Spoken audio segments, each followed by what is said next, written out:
Chers compatriotes, Bertin Korovi est mon nom. Vous êtes un certain nombre à m'écrire depuis ce matin à propos de ma réaction à la sortie hasardeuse de Joseph Fofifame Diogbenu. Moi, je vous ai dit, je ne dois ma fidélité qu'à la vérité et aussi au président Patrice Talon, que je peux ménager même s'il y a certaines vérités à dire. Vous conviendrez avec moi quand même que malgré ma soumission au président Talon, je m'autorise de respecter mes principes de vie, la vérité. Vous êtes peut-être naïf, vous qui dites que oh, j'attaque Diogbenu, donc j'attaque la mouvance présidentielle. Vous n'avez rien compris, c'est Diogbenu qui attaque la mouvance présidentielle. Parce que cette sortie-là, en réalité, vient rendre Patrice Talon responsable de la ruse et de la rage. Il faudrait que vous le compreniez. Donc je suis le seul à défendre Patrice Talon. Il faut situer les responsabilités. C'est ça la réalité. Il faut situer les responsabilités. Mais les dénégations aujourd'hui de Joseph Diogbenu ne vont rien changer à la vérité. Il faut voir sa gestuelle le jour où il parlait de ruse et de rage. Il aurait dû se taire. Voilà la vérité. Aussi, je voudrais dire au président Patrice Talon, j'ai rien contre Diogbenu. Mais monsieur le président, si vous vous hasardez à prendre Joseph Diogbenu comme le dauphin de la mouvance présidentielle, nous perdrons tous. Je vous ai dit, même si vous choisissez un chien, je vais le soutenir.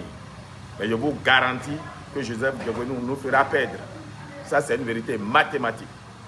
Joseph Diogbenu, au fait, doit se mettre en jachère 2026-2031. Après 2031, il peut avoir d'avenir politique, présidentiel. On aura oublié qu'on a eu des morts à cause d'une décision venant de lui. Ce n'est pas vous, monsieur Patrice Talon. Vous n'êtes responsable d'aucune crise. Ils sont deux essentiellement. Maître Adrien Humbedji, Maître Joseph Diogbenu. Et surtout Joseph Diogbenu. Alors, qu'ils sortent aujourd'hui donner des leçons, non. Je vous le redis encore, monsieur le président. Vous voulez que nous gagnions? Faites un bon choix. Un très bon choix. Sinon, il nous sera difficile de défendre un candidat, mais qui ne fait pas rêver le peuple. Quoi un Diogbenu peut faire rêver le peuple béninois aujourd'hui? Qu'est-ce qui peut, que dit Diogbenu, qui puisse faire rêver les Béninois? Quelle lutte il a menée? Non. Je suis Bertin Korovi et nous sommes le 12 avril 2025. Nous sommes à un an, jour pour jour, de la prochaine élection présidentielle. Chers compatriotes, la misère et le chômage ont fait que nombreux se sont retrouvés journalistes sans avoir le savoir-faire, la déontologie. Quand quelqu'un écrit une chronique, surtout une chronique politique, et quelqu'un comme moi, Korovi, quand vous voulez répondre en tant que journaliste, vous prenez la peine de le contacter pour qu'il vous fasse l'explication du test. Il y a un journaliste alimentaire qui se dit l'emblème et qui trouve déjà que moi, je fais des débats de personnes et non des débats d'idées depuis quelques jours. Joseph Diogbenu a fait sa sortie hasardeuse il y a quelques jours, effectivement. Mais ce n'est que hier et à 23 h environ que j'ai décidé de répondre. Parce qu'il fait du tort à la mouvance présidentielle, il a fait du tort à Patrice Talon. Car c'est Patrice Talon qui l'accuse, en réalité, en voulant se dédouaner lui. Soit. Mais ce monsieur a le courage de dire que je fais une attaque de personne. Je voudrais lui suggérer humblement de demander à Joseph Diogbenu s'il veut un débat contradictoire sur le plateau de son choix. Les monologues là, c'est fini. Nous allons parler du Bénin. 2016 à aujourd'hui, les responsabilités de chacun, les luttes que chacun a menées pour le peuple béninois. Parce qu'on est en politique justement pour défendre un peuple, pour défendre un idéal. Alors moi, je ne m'attaque pas souvent à un journaliste, mais ce monsieur, je crois que j'ai le devoir de lui répondre. Je l'ai appelé.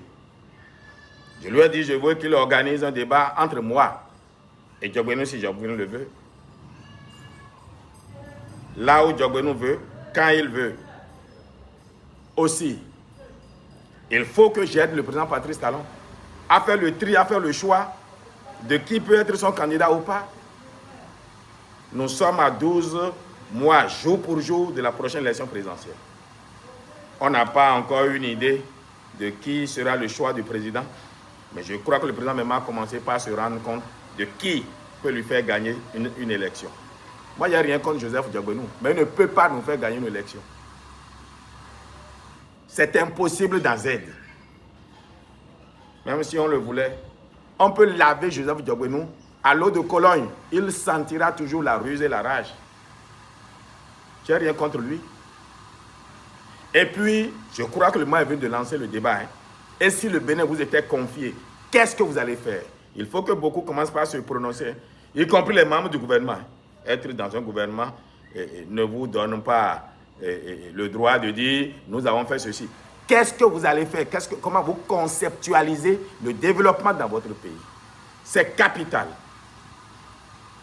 Je suis Bertin Korovi et je demande à tout journaliste qui veut un débat contradictoire, je lui offre un plateau avec quiconque au Bénin, sauf le président Patrice Talon, pour qui j'ai un profond respect, sauf Ablaye Ibio Tchane, pour qui j'ai un profond respect.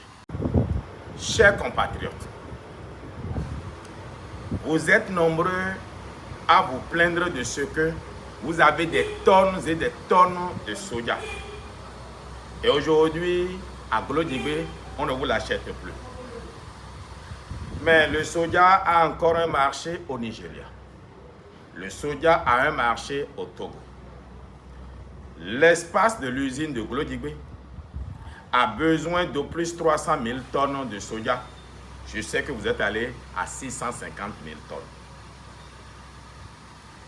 Nous allons trouver une solution pour que nous ayons d'autorisation spéciale pour que ce soja-là soit vendu là où cela a de la valeur. Une chose n'a de valeur parce qu'elle coûte. Elle coûte parce qu'elle a une valeur. C'est Condillac qui le dit. Si le soja n'a pas de valeur pour Glodibé aujourd'hui parce qu'ils en ont déjà de trop, ben ça a de valeur pour le Nigeria, ça a de valeur pour le Togo. Il se trouve que c'est interdit. On peut trouver une dérogation. C'est pourquoi je voudrais, et je vous donne mon numéro, 53 25 80 40. 53 25 80 40. 53 25 80 40. Je suis Bertin Korovi. Et j'ai une société de services agricoles, agri-mécanique, qui partage des motoculteurs, des tracteurs à des producteurs. J'irai voir le président parce que j'ai même justement de motoculteurs avec quelqu'un qui a fait du soja qui n'arrive pas à vendre. Je vais demander une autorisation spéciale et à travers cette autorisation-là, je vous permettrai de vendre votre soja au Nigeria ou au Togo. Mais attention, sur chaque cargaison, vous allez payer des frais. Il m'est revenu que les trafiquants payent pour 30 tonnes 900 000. Mais nous allons remettre les 900 000 à l'État et avoir l'autorisation de vendre cette année le surplus qu'on a. Aidez-moi à vous aider. Vous avez raison, mais la colère n'arrange pas. La colère détruit. Et il ne faut pas combattre celui qui est plus fort que vous. L'État est plus fort que nous. Je vous parlerai aussi de la solution cajou après, mais je voudrais m'appesantir sur le soja. Je vous remercie. Plus unis, plus forts pour construire le Bénin. Le développement, ça y est. Et c'est pour ça que je suis entré dans le bloc républicain. Sinon, on peut faire autre chose. Et quand mon grand frère et ami Ablaye Ibio Tchane serait rentré, j'irai le voir à cet effet. Quand mon jeune frère, le ministre Romila Wada, serait rentré, j'irai le voir à cet effet. Et je verrai encore le ministre de l'Agriculture qui n'a aucun péché en la matière, le ministre du Commerce qui n'a non plus aucun péché en la matière. Je ne dis pas que les autres ont de péché, mais la décision leur appartient eux. Et eux et le président.